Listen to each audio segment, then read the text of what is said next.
I'm Hinda Najem. I'm an MD. I'm international for MD from Lebanon. I graduated in Beirut in 2020. And then I moved to the US and I started working with Dr. Amy Heimberger as a postdoctoral fellow. When I first started with Dr. Heimberger, she told me that it's like looking at a car. If you're looking at pieces separately, you cannot make a car. You need to look at the whole thing together. So I think that's the value of, spatial, where you're looking at things in a certain architecture in certain places that they have their own roles, their own phenotypes and stuff, especially in tumors as heterogeneous as glioblastoma or others, are very important to be looked at in combination to be able to understand such diseases.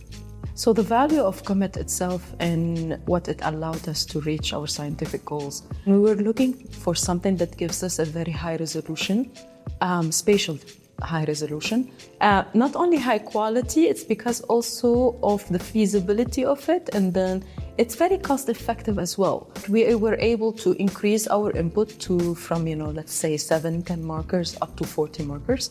At the same time, using off-the-shelf antibodies, it's like very straightforward.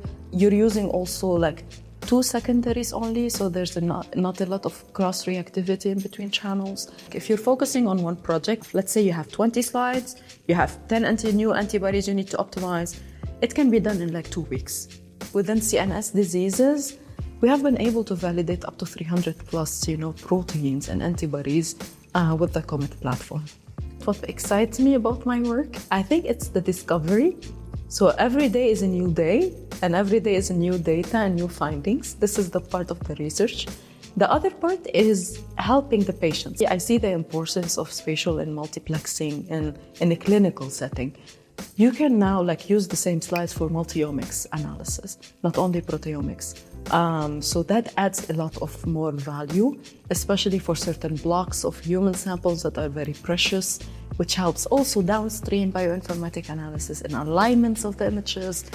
So there's a lot of advantages in that. Because we're a translational lab, we want to use something that is relevant also. If we're doing a window of opportunity clinical trial, you need to use certain clones of antibodies that are, CLIA certified, that are used on the clinical side.